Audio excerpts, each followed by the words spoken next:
Good morning student. आज का हमारा टॉपिक रहेगा कक्षा 11वीं व्यवसाय अध्ययन के अध्याय 7 व्यावसायिक वित्त के स्रोत के अंतर्गत आज हम समझने वाले हैं उसके लास्ट भाग 5 का वित्तीय संस्थान। वित्तीय संस्थान के अंतर्गत हम समझेंगे कि कौन कौन से बैंकों का कार्य क्या क्या है, उनकी पूंजी क्या क्या है और उनका कार्यालय मतलब मुख्य कार्यालय कहाँ कहाँ स्थित है। इसका आज हम क्या करने वाले हैं, अध्ययन करने वाले हैं। तो चलिए सबसे पहले समझते हैं वित्तीय संस्थान के अंतर्गत भारतीय औद्योगिक वित्त निगम का। ठीक है, तो चलिए स्टार्ट करते हैं हम। तो पहला है आपका वित्तीय संस्थान के अंतर्गत ही भारतीय औद्योगिक वित्त निगम। ठीक है, तो देखिए इसकी स्थापना कब की गई थी, तो स्वतंत्रता प्राप्ति के बाद देश के उद्योगों को लंबे समय और मध्य समय की पूंजी की सुविधा उपलब्ध कराने के लिए 1 जुलाई 1948 को भारतीय औद्योगिक वित्त निगम की स्थापना की गई। तो भारतीय औद्योगिक वित्त निगम की स्थापना कब की गई थी, तो 1 जुलाई 1948 को। और इसकी स्थापना करने का मुख्य उद्देश्य क्या था, तो ऐसे उपक्रम जिन्हें अन्य पूंजी बाजार से पूंजी प्राप्त न होती हो उन्हें लंबे एवं मध्य अवधि के लिए ऋण उपलब्ध कराना इस निगम का क्या था, पहला उद्देश्य था। ठीक है, साथ ही साथ जो नवीन उद्योगों की स्थापना में आवश्यक सहयोग प्रदान करती थी ये, और जो पुराने उद्योग के नवीनीकरण, उसके आधुनिकीकरण और उसके विस्तार आदि में भी सहयोग करना इनका मुख्य उद्देश्य था। साथ ही साथ जिन क्षेत्रों में पर्याप्त बैंकिंग सुविधाओं का विकास नहीं हुआ है वहाँ स्थापित उद्योगों को आर्थिक सहायता प्राप्त करना था। अब देखिए इनकी पूंजी कितनी थी, तो निगम की अधिकृत पूंजी 10 करोड़ रुपए की थी। ठीक है, तो किसी भी एक संस्था को अधिकतम 2 करोड़ का ऋण दे सकती है, किंतु 1 करोड़ रुपए के ऊपर के ऋण हेतु केंद्र सरकार की अनुमति क्या थी, आवश्यक थी। अब देखिए भारतीय औद्योगिक वित्त निगम का मुख्य कार्यालय कहाँ है, तो इसका मुख्य निगम इस निगम का मुख्य कार्यालय तो ऐसे तो दिल्ली में है, लेकिन इनकी शाखाएं भी हैं। तो शाखाएं कहाँ कहाँ हैं, तो मुंबई, कोलकाता तथा कानपुर में है। ठीक है, अब देखिए निगम के कार्य क्या थे, तो निगम का कार्य था कि प्रतिभूतियों का विगोपन करना, मतलब उनका सहायता करना, 25 वर्ष तक के ऋणों की गारंटी देना, आवश्यक समझने पर अंश क्रय करना, साथ ही साथ केंद्र सरकार एवं विश्व बैंक के ऋण एवं सुविधाओं के लिए प्रतिनिधि का कार्य करना। ठीक है, और 25 वर्ष की अवधि के लिए ऋण देना या ऋण पत्र लेना। ठीक है, ये क्या हो गया उसका निगम का कार्य। अब उसके निश्चित कार्य क्या थे, तो केंद्रीय सरकार की अनुमति बिना 1 करोड़ रुपए से अधिक का ऋण, ठीक है, 7 वर्ष से अधिक की अवधि के लिए विगोपन, साथ ही साथ स्वयं के अंशों को जमानत पर ऋण देना, तो 10 करोड़ रुपए से अधिक की जमा राशि प्राप्त करना। ठीक है, तो ये क्या था, हमारा पहला था आपका वित्तीय संस्थान के अंतर्गत भारतीय औद्योगिक वित्त निगम, जिसे क्या कहा जाता है, IFCI। ठीक है, मतलब industry finance corporation of India, IFCI का क्या हो गया उसका स्थापना, उसका उद्देश्य, इसकी स्थापना कब की गई थी, 1 जुलाई 1948 को इसकी स्थापना की गई थी। दूसरा है आपका इसी में वित्तीय संस्थान के अंतर्गत भारतीय औद्योगिक विकास बैंक। ठीक है, तो देखिए इसको क्या बोला जाता है, इसे कहा जाता है industrial development bank of India. ठीक है, bank of India IDBI bank. ठीक है, नाम तो सुना ही होगा। अब इसकी स्थापना क्यों की गई थी, तो भारतीय उद्योगी को लंबे एवं मध्य वित्तीय सहायता प्राप्त करने के उद्देश्य से इसकी स्थापना कब की गई, 1 जुलाई 1964 को की गई थी। देखिए पहला वित्त निगम की स्थापना 1 जुलाई 1948 को किया गया और भारतीय औद्योगिक विकास बैंक की स्थापना 1 जुलाई 1964 को किया गया। ठीक है, अब इसका प्रबंधन मैनेजमेंट क्या था, तो यह रिजर्व बैंक के सहायक के रूप में कार्य करेगा तथा रिजर्व बैंक का केंद्रीय बोर्ड की इसका प्रबंधन करेगा। ठीक है, और साथ ही साथ 16 फरवरी 1976 को इसे भारतीय रिजर्व बैंक से अलग कर दिया गया। अब इसके निर्देशक बोर्ड में अध्यक्ष समिति 22 निर्देशक होते हैं।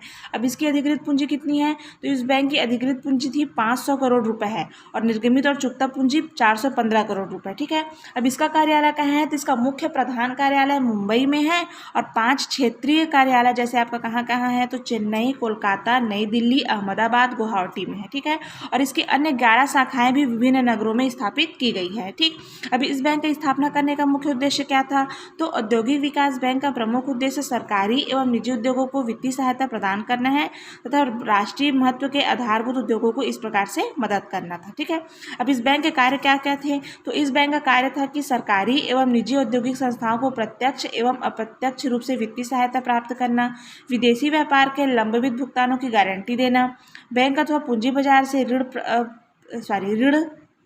प्राप्त को गारंटी देना, साथ ही साथ उद्योगों को प्रशासनिक एवं तकनीकी सहायता देना और अंशों एवं ऋण पत्रों को अभिगोपन करना। ठीक है, और बैंकों तथा सरकारी संस्थाओं को पुनर्निर्मित की सुविधा प्रदान करना। तो ठीक है, देखिए दूसरा समझ लिया वित्तीय संस्थान के अंतर्गत भारतीय औद्योगिक विकास बैंक, और इसकी स्थापना कब की गई थी, तो 1 जुलाई 1964 को इसकी स्थापना की गई। तीसरा बैंक है आपका वित्तीय संस्थान के अंतर्गत ही भारतीय औद्योगिक साख एवं निवेश निगम, जिसे क्या कहा जाता है, industrial credit and investment corporation of India, जिसे क्या कहते हैं हम, ICICI नाम का आपने सुना ही होगा, ICICI बैंक, ठीक है। तो देखिए इसकी स्थापना कब की गई थी, तो सन 1954 में विश्व बैंक के अधिकारियों को भारत का भ्रमण कर एक अध्ययन किया, जिसे एक सशक्त वित्तीय निगम की स्थापना पर बल दिया, ठीक है। अब इसी सुझाव के आधार पर भारत ने 5 जनवरी 1955 को भारतीय औद्योगिक साख एवं निवेश निगम की स्थापना की गई। कब की गई, 5 जनवरी 1955 को, ठीक है। अब इसका कार्यालय कहाँ है, मतलब इसका ऑफिस मुख्य का कार्यालय यहाँ है, मुंबई में है, ठीक है। अब इसका मैनेजमेंट क्या था, तो इसका प्रबंधन एवं स्वामित्व दोनों निजी उद्योगपतियों के हाथों में है। यह निगम स्वयं ऋण देती है और ऋण की जमानत देती है और प्रतिभूतियों का अभिगोपन भी कार्य करती है, ठीक है। अब इस बैंक का उद्देश्य क्या था, तो इस बैंक का उद्देश्य था कि निगम की स्थापना का मुख्य उद्देश्य निजी क्षेत्र एवं औद्योगिक संस्थाओं के विकास में सहयोग प्रदान करना है, ठीक है। साथ ही साथ निजी क्षेत्रों के औद्योगिक प्रतिष्ठानों को उनके निर्माण, विस्तार एवं आधुनिकीकरण के लिए आवश्यक वित्तीय सहयोग प्रदान करना, विभिन्न प्रतिष्ठानों में देशी एवं विदेशी पूंजी के निवेश को नए नए साधनों से प्रोत्साहित करना, औद्योगिक निवेश में व्यक्तिगत स्वामित्व को प्रोत्साहित करना और निवेश बाजार के क्षेत्र में वृद्धि करना, ये इसका उद्देश्य था, ठीक है। अब इस निगम की सहायता के स्वरूप क्या थे, तो विलंबित बिलों या भुगतानों की गारंटी देना, पूंजीगत वस्तुओं के आयात के लिए वित्तीय सुविधा प्रदान करना, प्रशासनिक एवं तकनीकी सहायता प्रदान करना और दीर्घकालीन एवं मध्यकालीन सुरक्षित ऋण प्रदान करना, अंश एवं ऋण पत्रों को क्रय करना और अभिगोपन की सुविधा प्रदान करना, ये इसका स्वरूप था, ठीक है। तो ये हो गया आपका तीसरा बैंक वित्तीय संस्थान के अंतर्गत क्या था, तो ICICI बैंक, जिसकी स्थापना 1 जनवरी 1955 को की गई थी, ठीक है। चलिए अब समझते हैं चौथा हम वित्तीय संस्थान के अंतर्गत ही आपका भारतीय यूनिट ट्रस्ट ऑफ इंडिया, जिसे UTI भी कहा जाता है, ठीक है। अब इसकी स्थापना किया गया था, तो इसकी स्थापना भारत सरकार द्वारा 1 फरवरी 1964 को सार्वजनिक प्रतिष्ठान के रूप में की गई थी, ठीक है। इसे अपना कार्य जुलाई 1964 से प्रारंभ किया, ठीक, और इसकी पूंजी थी 5 करोड़ रुपए और इसका मैनेजमेंट था, इसका प्रबंधन 8 सदस्यों के ट्रस्ट बोर्ड द्वारा किया जाता है और 3 सदस्यीय एक कार्यकारिणी समिति की गठित की जाती है, ठीक है।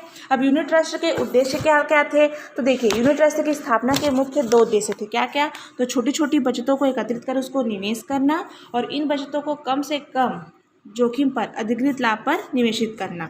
अब इसके लाभ क्या थे यूनिट ट्रस्ट के, तो इसके लाभ थे कि भारतीय यूनिट ट्रस्ट से मुख्यतः राष्ट्र एवं निवेशकों को अधिक लाभ होते थे। तो जैसे पहला था आपको राष्ट्र को लाभ और दूसरा था निवेशकों को लाभ। तो राष्ट्र के लाभ के अंतर्गत था कि राष्ट्रीय अल्प बचत को प्रोत्साहन देना, पंचवर्षीय योजनाओं के लिए राशि उपलब्ध होना, पूंजी निर्माण में सहायक होना और समाजवाद को प्रोत्साहन देना। और निवेशकों को क्या लाभ थे, तो निवेशकों को लाभ था कि निवेश का सर्वश्रेष्ठ साधन माना जाता था इसको, और अन्य निवेश की तुलना में अधिक सुरक्षित और छोटी छोटी बचतों को प्रोत्साहित करना। और इसका अधिक क्या क्या था, तो यूनिट ट्रस्ट अपनी आय का 90% भाग निवेशकों में वितरित कर देता था और वर्तमान में प्रत्येक निवेशक को कम से कम 6% लाभ अवश्य दिया जाता है, ठीक है। तो वर्तमान में यह दर कितना हो गया है, 8% के आसपास हो गया है, तो ये ठीक है। अभी हमने क्या समझ लिया, यूनिट ट्रस्ट भारतीय यूनिट ट्रस्ट, तो इसकी स्थापना कब की गई थी, तो 1 फरवरी 1964 को की गई थी। लेकिन इसका कार्यक्रम कब शुरू हुआ था, मतलब इसका कार्यशाला कब से शुरू हुआ था, तो 1964 से किया गया, मतलब जुलाई 1964 से प्रारंभ किया गया था। चलिए अब पांचवा है आपका वित्तीय संस्थान के अंतर्गत ही पांचवा बैंक था राष्ट्रीय औद्योगिक विकास निगम। तो देखिए national industry development corporation of NIDC बोला जाता है, ठीक है। अब इसकी स्थापना तो औद्योगिक वित्त निगम एवं औद्योगिक साख एवं निवेश निगम में नए उद्योगों की स्थापना के क्षेत्र में महत्वपूर्ण सफलता प्राप्त नहीं की और इसकी कमी को दूर करने के लिए 20 अक्टूबर 1954 को एक निजी समिति दायित्व वाली कंपनी के रूप में राष्ट्रीय औद्योगिक विकास के निगम की स्थापना की गई। तो इसकी स्थापना कब की गई थी, तो 20 अक्टूबर 1954 को, ठीक है। और इसकी पूंजी थी, इसकी अधिकृत पूंजी 1 करोड़ रुपए थी और निर्गमित पूंजी 15 लाख रुपया, ठीक है। अब इस बैंक का उद्देश्य क्या था, तो इसका उद्देश्य था कि निजी औद्योगिक संस्थाओं की प्रबंधन व्यवस्था उस समय तक करते रहना जब तक कि वे लाभ अर्जित ना कर सके, ठीक है। और उन प्रमुख क्षेत्रों में नवीन उद्योगों की स्थापना करना जहां पर निजी पूंजी एवं उपक्रमों का पर्याप्त विकास ना हो। देश के संपूर्ण क्षेत्रों में औद्योगिक संतुलन बनाए रखने के उद्देश्य से आवश्यक योजना तैयार करना। और उद्योगों के आधुनिकीकरण के लिए ऋण प्रदान करना, ये इसका उद्देश्य था। अब देखते हैं राज्य वित्त निगम। देखिए अवेश होता है आपका, तो अधिकांश राज्य सरकारों के अपने अपने राज्यों के राज्य वित्त निगम की स्थापना की गई।